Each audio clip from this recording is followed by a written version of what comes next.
Hello বন্ধুরা, তো আজকে চলো আমরা ছোট্ট একটা মিনি ব্লগ নিয়ে চলে এসেছি। তো তোমরা দেখতে পাচ্ছ কি সুন্দর সুন্দর পুতুল লাইট জ্বলছে। তো আমরা কোথায় এসেছি বলো তো? আমরা এসেছি মুকুন্দপুরের একটা মেলাতে, যেখানে রথযাত্রা উপলক্ষে সুন্দর মেলা বসেছে। তো তারপর চলে এলাম আমরা মন্দিরে, জগন্নাথ দেবের। তো এমন টাইমে এসেছি, মন্দিরের দরজা বন্ধ করছিল ঠাকুরমশাই তখন। তো যাই হোক করে বাইরে থেকে একটু ভিডিও নিয়ে নিলাম। তো দেখতে পাচ্ছ তোমরা সবাই। তো এরপরে আমরা যাব আরেকটা মন্দিরে চলে এসেছি। তো এখন দেখতে পাচ্ছ সামনে এত সুন্দর সাজিয়েছে, কি বলবো, দারুণ। তো দেখো তোমরা মন্দিরটাই দেখো, পুরো পুরীর মন্দিরের মতো লাগছে, তাই কি না বলো? পাশে দেখো কে কে চেনো এই জায়গাটা, প্লিজ কমেন্ট করে জানিও। তো এই দেখো চৈতন্যদেব হাত তুলে দাঁড়িয়ে আছে। তো এই দেখো মন্দিরটা পুরো পুরীর মন্দিরের মতো লাগছে, তাই কি না বলো? তো এই দেখো তোমরা দেখতে থাকো। আমার ছেলে ওই যে দাঁড়িয়ে আছে, মাসির মেয়ে, আমরা সবাই মিলে এসেছিলাম। এই যে আমার শাশুড়ি মা। তো আমরা এবার চলে যাব সামনে থেকে দেখাচ্ছি তোমাদের কেমন লাগছে, প্লিজ বলো। এই দেখো কি সুন্দর, দারুণ সাজিয়েছে, খুবই সুন্দর লাগছিল আমাদের। এরপরে চলে যাব নেক্সট পুরীর মন্দিরের মতো, পুরো সেম যে জগন্নাথ দেবকে যেখানে বসিয়ে এনেছি টেনে, তো সেইখানে চলে এসেছি আমরা। এর পরপর দেখো আরও দুটো রয়েছে ভাইয়ের জন্য, ভাই বোনদের জন্য। তো এরপরে আমরা চলে যাব। এরকম কোথায় এসেছি বলো? এটা পেয়েছি ট্রেন গাড়িতে মেলা। ছোট্টবেলা কতই না চেপেছে ট্রেন গাড়িতে। তো একটা কুকুর উঠেছিল একজন ট্রেন কুকুর, হ্যাঁ মজা করছিল।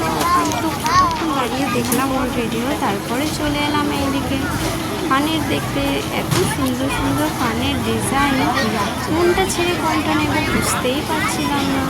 তো এরপর চলে গেলাম আমরা অন্য দোকানে।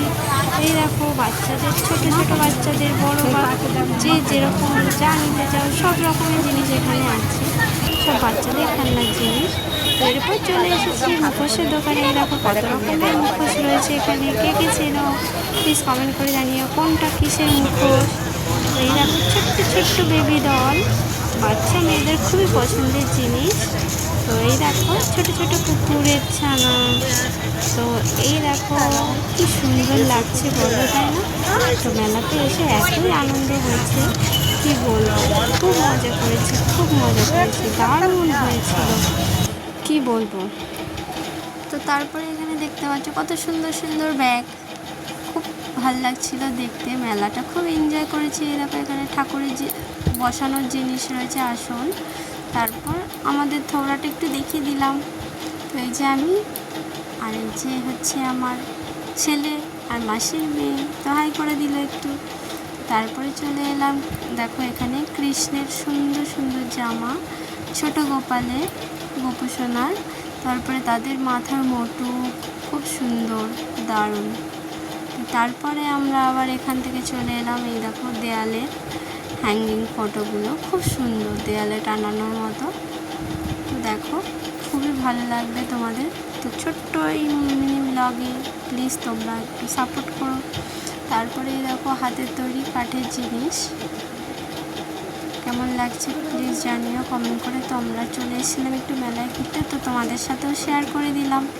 ভালো লাগলে প্লিজ কমেন্ট করে জানাবে কেমন লাগলো তোমাদের মেলাটা। আর মেলায় ঘুরতে কে কে ভালোবাসো তাও জানাবে।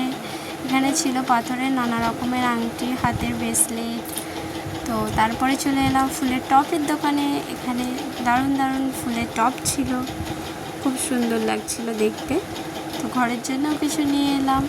তারপর চলে গেলাম, এরকম এখানে নানা রকমের গার্ডার, ক্লিপ, তো পায়ের নূপুর, নানা রকমের। এটা দেখতে পাচ্ছ, এটা হচ্ছে কাঠের নিম গাছের চিরুনি। তারপরে এখানে যা নেবে সব 30 টাকা করে। দারুণ দারুণ কানের আংটি, গলার। তো আমরা এখান থেকে গলার নিয়েছিলাম, গলায় এই যে হাতে দেখতে পাচ্ছ, এগুলো খুব সুন্দর সুন্দর ছিল, এখান থেকে নেওয়া হয়ে গেল। তারপর আমরা চলে এলাম ফুলের টপের দোকানে আরেকটা। এখানে দারুণ দারুণ টপগুলো ছিল, এত এতই পছন্দ হয়েছে, মানে না নিয়ে আসার মতো নয়, কিন্তু কি করব বলো, এত দূর থেকে গেছি, ওখান থেকে তো আর বাড়ি নিয়ে আসা সম্ভব নয়। আমাদের এখানে যখন কোনো মেলা হবে তখন ঠিক নেওয়ার চেষ্টা করব। তো আমার এই সূর্যমুখী গাছের এইটা আমার খুব পছন্দ হয়েছিল, ভেবেছিলাম নিয়েই আসবো, কিন্তু আমার ছেলে বললো মা এত দূর থেকে নিয়ে যদি ভেঙে যায় তারপরে কি হবে। তো থাক, যাই হোক, তোমরা দেখো, খুবই সুন্দর লাগবে। তারপরে আমরা চলে গেলাম জামা কাপড়ের দোকানে, আর নিলাম না। ওখান থেকে ঘুরে টুরে মেলা শেষ করে আমরা চলে এলাম বাড়ি। Tata, bye bye. তো যার যার ভালো লেগেছে কমেন্ট করে জানিও। গুড নাইট সবাই।